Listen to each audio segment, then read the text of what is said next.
I know what you're thinking. I'm not dead. It's just that YouTube inactivity is really good for the skin. Bungie's latest TWAB is out, and there were some much needed details on the state of Trials and the problems that we're facing with the game mode. Now I know, I'm not Datto, Rick Kakis here, or everyone's favourite Cajun Spice Lord, Aztagros. Hell, I can't even do a Cajun accent. Whenever I try, it comes out Texan. And boys, we all know how cringe a bad accent can be. Shit's just nasty. So why hear my opinion? Well, I made a video not too long ago about the problems Trials would face, in particular skill creep. Lo and behold, the population numbers have gone down, every game is a sweatfest, and the rampant problem of cheating has gotten so bad that it's finally been acknowledged by Bungie. So it was only natural that I felt compelled to make a spiritual sequel to that video. In short, the TWAB was excellent, and a much needed shot in the arm for a community in disarray, frankly. Whilst I'm optimistic for the future, I've got a strong feeling that we're not quite out of the woods yet. Let's talk about it. Hi, my name is Ascendant Nomad, and I'm your Crucible Doctor.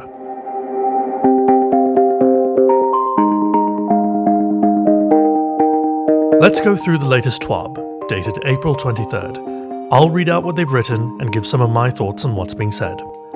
Our goal for Trials is to encourage players to chase 7-win tickets. Resetting tickets should not be the most effective way to earn Trials gear. Rewards should show players that the further you progress, the better the payout. Players that have already gone flawless once over a weekend should be encouraged to repeat the experience on passages other than Mercy, to strive to earn more rewards and not just sit at the bottom of cards picking on fire teams struggling to hit 3 wins or even just win a single match. Okay, good. They've acknowledged token farming. Trials has always had a problem of being approachable for players who aren't highly skilled PvP gods. We believe that players should be encouraged to make an attempt every week, regardless of skill. You should feel some value in dipping your toe in each week to see if you can get a little further than last week, to push yourself to improve and get better.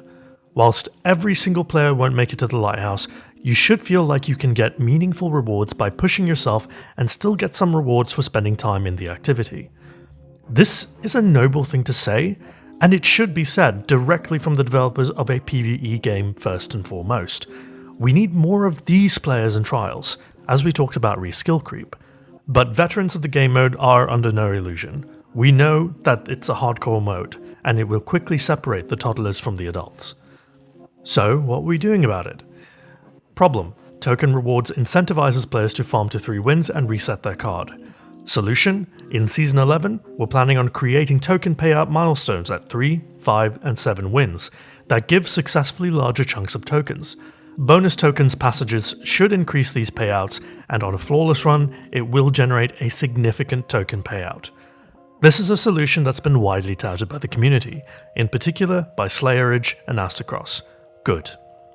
Problem: Trials is unrewarding for players stuck at 1 and 2 wins. Solution: create a weekly bounty that encourages participation each weekend and does not require match wins.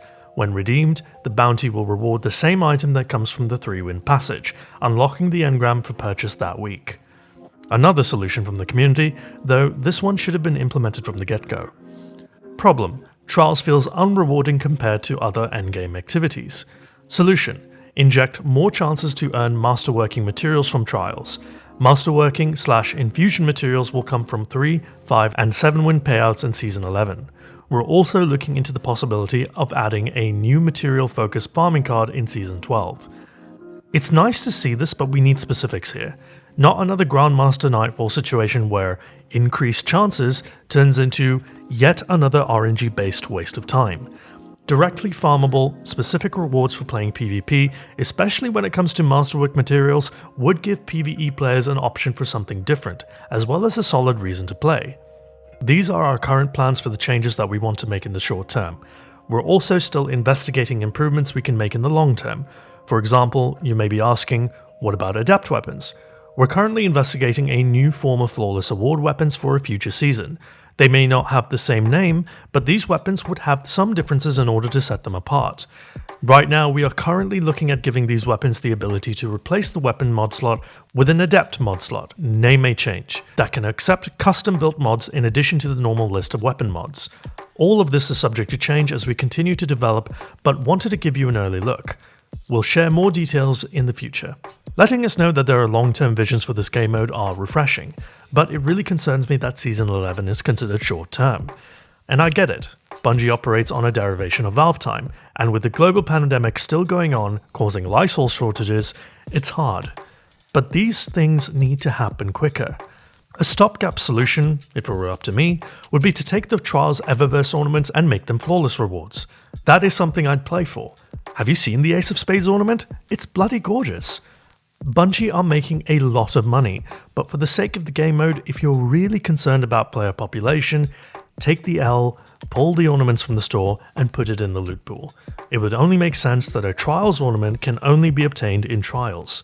That all being said, Adept mods would be incredibly interesting to see, and I hope they implement something similar for PvE pinnacle activities as well. Moving on, Bungie also talked about cheating and the cheaters. They detailed what they're working on, which you can read in full detail on their website. There's not a lot they can go into for obvious reasons, but here's the long and short of it. Cheating is up 50% since January and significantly more in high-skill lobbies. Their partnership with Valve to integrate Steam Datagram Relay, a service that masks IP addresses, has resulted in a near extinction of DDoSing on PC. Aimbots and wall hacks are being looked at, but details are secret. They can detect lag switching.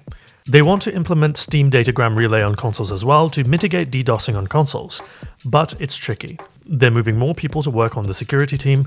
They're changing a policy. If you're a teammate of a cheater, you're not considered immune from a ban. Consideration of a high time investment gate to play Trials, something like 100 hours. Some additional initiatives that they're keeping secret but will use to stay ahead of attackers. All of this, and I mean all of this, is fantastic news and even better to read after weeks of silence and anger boiling over. Finally, Bungie signs off the meat of the update with these two paragraphs. We're also re-evaluating some of our decisions along the way. For example, we may have made a mistake in not having Trials behind a Season Pass paywall, which would have created more friction against free account recycling cheaters. We won't change this for Season of the Worthy, but we'll re-evaluate access requirements in future seasons. At its best, Trials is a fountain of nail-biting space combat crescendos, and it's something you can't find anywhere else. We want that experience to be available to as many people as possible, but if we're forced to choose, we will choose for Trials to be a sacred space, even if that means fewer people can play. Our overall goal with Destiny security is to provide a competitive, fair ecosystem where cheaters are rarely seen and are rapidly ejected from the game. We're not there right now, and we're increasing the priority. We'll keep you posted. This is an admission of guilt. The entirety of this section can be abbreviated to, we're sorry, we messed up. We should have known better, we want this to be better, and we're going to make it better. We'll keep you posted. And this is a good thing. Saying you fucked up and want to make amends goes a long way to repairing broken trust. And that covers the actual update. This is the part where I tell you how to feel about it, right? Yeah, no, I don't go in for that. And neither should you, really. The reality is complicated because emotions run high and perspective is very frequently lost when it comes to public perception of the game. Destiny players are a dedicated bunch that have been historically underserved with respect to developer communication regarding intentions, vision, and the like. So seeing a bunch of clear, coherent, and informative road mapping is a bit like coming home to seeing your deadbeat stoner roommate decide to get up and clean not only his own room, but the entire house spotless. And honestly, I get the conflicting emotion. I'm conflicted too. On one hand, yay, clean house. On the other, why did it take the threat of kicking him out for him to change his ways? The Trials population has nosedived to roughly half of its initial Week 1 population. That in and of itself is not a surprise.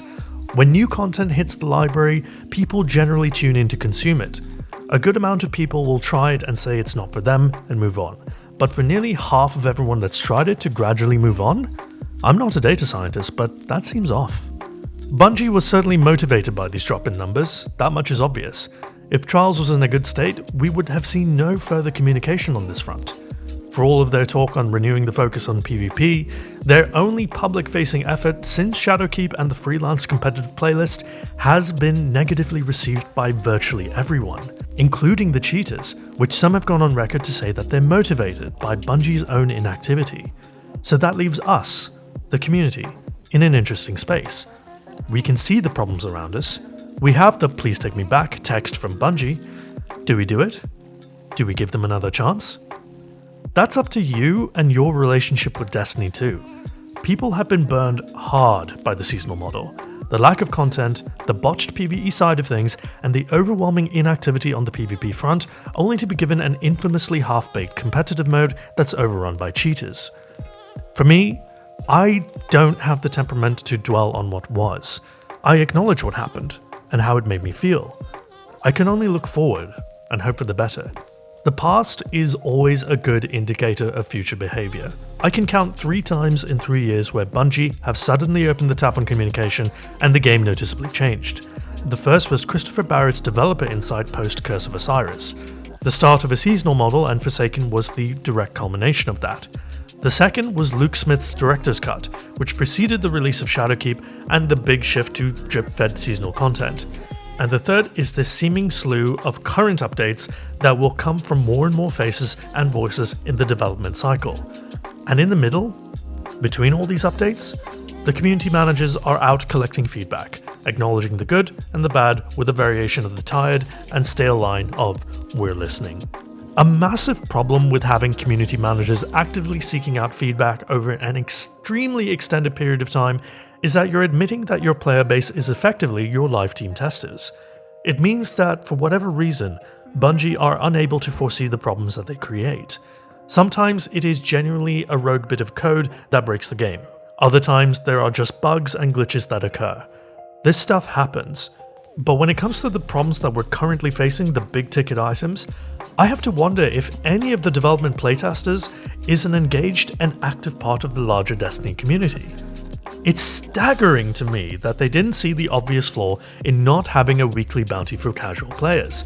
It befuddles me to think that they design a reward system with no variation in loot and no proportional representation for the achievement and time invested. And from a management side, it is genuinely flabbergasting that they'd make Trials free to play in light of the fact that they've seen, by their own admission, an uptake of cheaters since January. It sounds like I'm angry, disappointed, and generally fed up. But in reality, I'm not. I don't expect Bungie to be regular communicators past this initial stretch. I take what I can get. Bungie are working with a 10-year-old game engine and they are physically unable to respond quickly at the pace that their modern fanbase demands. My expectations are, for better or worse, in check. Of course, I wish they were better, but they're not, because they've shown no indication of actually being proactive about the problems. The good news is that despite all of the absolute swill that I see online from the vast majority of commenters, Destiny's not short of community members with brilliant ideas and suggestions, and they're very quick to recognize them too. If Bungie are not going to be proactive, then at least they're well placed to be reactive to community sentiment. And in this particular case, they've reacted relatively quickly by their own standards. There's a different tone to this particular communication event. It's more honest, more open, more raw. This TWAB, they've identified the main problem points of the community. They've acknowledged the cheating and have gone to great lengths to clarify their efforts after weeks of toxic speculation online regarding their anti-cheat system. They've made it incredibly clear that they want Trials to stay, but more importantly, they did what nobody expected them to do. They made an admission of error on a high-level management decision that will have long-lasting ramifications for how the game will operate. My take is that I'm cautiously optimistic. We've been in this situation before, almost annually. Bungie introduces something, people get hyped, people get mad that it's half-baked, Bungie goes silent. Anger leads to hate leads to toxicity, Bungie step in, and then proceed to over-communicate until most people start tweeting stuff like "Faith restored" and "See, they do care." Bungie makes promises, and generally speaking, they deliver those promises. Destiny as a franchise has gone from strength to strength, with a few hiccups along the way. This is one of those hiccups. It does seem like the end of the world when arseholes like myself and my largely successful attempt at an RP accent make pseudo-documentaries about the incredibly serious nature of video games and their issues, TM. Destiny as a whole is a franchise of peaks and valleys. We're in one such valley right now, but we know that when Bungie gets it right, they get it very right. and then all of our dumbasses come crawling back and end up having a blast anyways. When Bungie speaks on an issue publicly, we have to take it for what it is. They want to fix Trials. That means they know it needs fixing, and they have the talent to fix it. And they will. When? I don't know. How? We can't be certain. But Trials will bounce back, and it will certainly be different. The past is always a good indicator of future behavior. And history tells us we're going to be alright. This video wouldn't exist if that truly wasn't the case. Thank you so much for watching. If you like this video, you know what to do. I'm Ascendant Nomad, and I'm your Crucible Doctor. See you in the next one. Cheers.